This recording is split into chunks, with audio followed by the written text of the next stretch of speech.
ਪਾਕਿਸਤਾਨੀ ਪ੍ਰਧਾਨ ਮੰਤਰੀ ਸ਼ਾਹਬਾਜ਼ ਸ਼ਰੀਫ ਅਤੇ ਫੌਜ ਮੁਖੀ ਅਸੀਮ ਮੁਨੀਰ ਨੇ ਵੀਰਵਾਰ ਦੇਰ ਰਾਤ ਅਮਰੀਕੀ ਰਾਸ਼ਟਰਪਤੀ ਡੋਨਾਲਡ ਟਰੰਪ ਨਾਲ ਮੁਲਾਕਾਤ ਕੀਤੀ। ਇਹ ਮੁਲਾਕਾਤ ਵਾਈਟ ਹਾਊਸ ਵਿਖੇ ਬੰਦ ਦਰਵਾਜ਼ਿਆਂ ਪਿੱਛੇ ਹੋਈ। ਮੀਡੀਆ ਨੂੰ ਮੀਟਿੰਗ ਤੋਂ ਦੂਰ ਰੱਖਿਆ ਗਿਆ। ਪਾਕਿਸਤਾਨੀ ਪ੍ਰਧਾਨ ਮੰਤਰੀ ਦਫ਼ਤਰ ਵੱਲੋਂ ਜਾਰੀ ਇੱਕ ਬਿਆਨ ਵਿੱਚ ਕਿਹਾ ਗਿਆ ਹੈ ਕਿ ਅਮਰੀਕੀ ਉਪ ਰਾਸ਼ਟਰਪਤੀ JD ਵੈਂਸ ਅਤੇ ਵਿਦੇਸ਼ ਮੰਤਰੀ ਮਾਰਕੋ ਰੂਬੀਓ ਵੀ ਮੀਟਿੰਗ ਵਿੱਚ ਮੌਜੂਦ ਸਨ।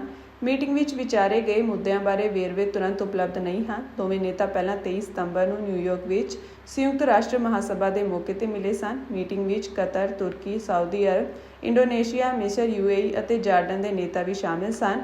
ਉਹਨਾਂ ਨੇ ਗਾਜ਼ਾ ਸੰਘਰਸ਼ ਨੂੰ ਰੋਕਣ ਤੇ ਚਰਚਾ ਕੀਤੀ। ਪਾਕਿਸਤਾਨੀ ਪ੍ਰਧਾਨ ਮੰਤਰੀ ਸਵੇਰੇ 2:30 ਵਜੇ ਦੇ ਕਰੀਬ ਵਾਈਟ ਹਾਊਸ ਪਹੁੰਚੇ, ਜਦੋਂ ਟਰੰਪ ਕਾਰਜਕਾਰੀ ਆਦੇਸ਼ਾਂ ਤੇ ਦਸਤਖਤ ਕਰ ਰਹੇ ਸਨ ਅਤੇ ਪੱਤਰਕਾਰਾਂ ਨਾਲ ਗੱਲਬਾਤ ਕਰ ਰਹੇ ਸਨ। ਇਸ ਨਾਲ ਟਰੰਪ ਦੀ ਸ਼ਾਹਬਾਜ਼ ਨਾਲ ਮੁਲਾਕਾਤ ਲਗਭਗ 30 ਮਿੰਟ ਦੀ ਦੇਰੀ ਨਾਲ ਹੋਈ। ਬਾਅਦ ਵਿੱਚ ਦੋਵਾਂ ਦੀ ਮੁਲਾਕਾਤ ਲਗਭਗ 20 ਮਿੰਟ ਤੱਕ ਹੋਈ। ਸ਼ਾਹਬਾਜ਼ ਸ਼ਰੀਫ ਵਾਈਟ ਹਾਊਸ ਤੋਂ ਚਲੇ ਗਏ। ਮੀਟਿੰਗ ਤੋਂ ਪਹਿਲਾਂ ਪੱਤਰਕਾਰਾਂ ਨਾਲ ਗੱਲ ਕਰਦਿਆਂ ਟਰੰਪ ਨੇ ਕਿਹਾ ਕਿ ਇੱਕ ਮਹਾਨ ਨੇਤਾ ਵਾਈਟ ਹਾਊਸ ਆ ਰਿਹਾ ਹੈ। ਟਰੰਪ ਨੇ ਮੀਡੀਆ ਨੂੰ ਕਿਹਾ ਕਿ ਪਾਕਿਸਤਾਨ ਦੇ ਪ੍ਰਧਾਨ ਮੰਤਰੀ ਅਤੇ ਫੀਲਡ ਮਾਰਸ਼ਲ ਆ ਰਹੇ ਹਨ। ਉਹ ਬਹੁਤ ਚੰਗੇ ਲੋਕ ਹਨ।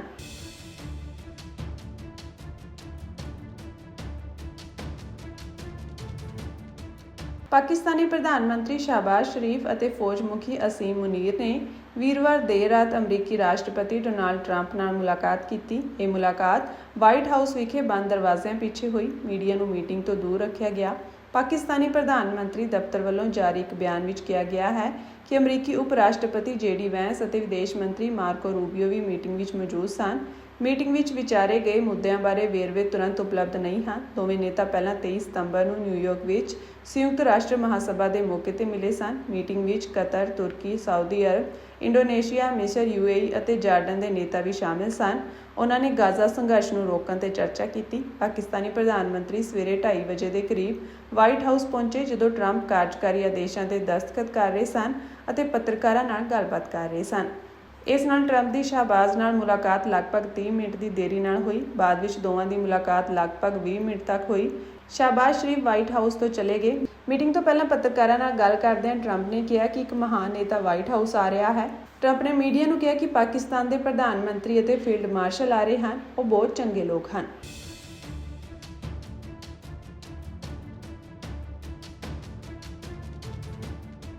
ਪਾਕਿਸਤਾਨੀ ਪ੍ਰਧਾਨ ਮੰਤਰੀ ਸ਼ਾਹਬਾਜ਼ ਸ਼ਰੀਫ ਅਤੇ ਫੌਜ ਮੁਖੀ ਅਸੀਮ ਮੁਨੀਰ ਨੇ ਵੀਰਵਾਰ ਦੇਰ ਰਾਤ ਅਮਰੀਕੀ ਰਾਸ਼ਟਰਪਤੀ ਡੋਨਾਲਡ ਟਰੰਪ ਨਾਲ ਮੁਲਾਕਾਤ ਕੀਤੀ। ਇਹ ਮੁਲਾਕਾਤ ਵਾਈਟ ਹਾਊਸ ਵਿਖੇ ਬੰਦ ਦਰਵਾਜ਼ਿਆਂ ਪਿੱਛੇ ਹੋਈ। ਮੀਡੀਆ ਨੂੰ ਮੀਟਿੰਗ ਤੋਂ ਦੂਰ ਰੱਖਿਆ ਗਿਆ।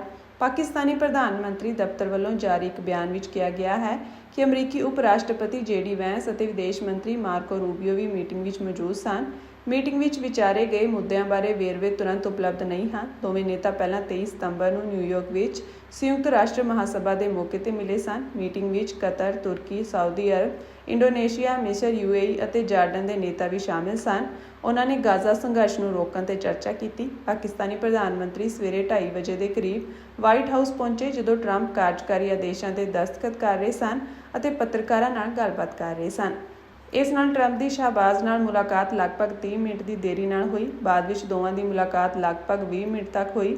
ਸ਼ਾਹਬਾਜ਼ ਸ਼ਰੀਫ ਵਾਈਟ ਹਾਊਸ ਤੋਂ ਚਲੇ ਗਏ। ਮੀਟਿੰਗ ਤੋਂ ਪਹਿਲਾਂ ਪੱਤਰਕਾਰਾਂ ਨਾਲ ਗੱਲ ਕਰਦਿਆਂ ਟਰੰਪ ਨੇ ਕਿਹਾ ਕਿ ਇੱਕ ਮਹਾਨ ਨੇਤਾ ਵਾਈਟ ਹਾਊਸ ਆ ਰਿਹਾ ਹੈ। ਟਰੰਪ ਨੇ ਮੀਡੀਆ ਨੂੰ ਕਿਹਾ ਕਿ ਪਾਕਿਸਤਾਨ ਦੇ ਪ੍ਰਧਾਨ ਮੰਤਰੀ ਅਤੇ ਫੀਲਡ ਮਾਰਸ਼ਲ ਆ ਰਹੇ ਹਨ। ਉਹ ਬਹੁਤ ਚੰਗੇ ਲੋਕ ਹਨ।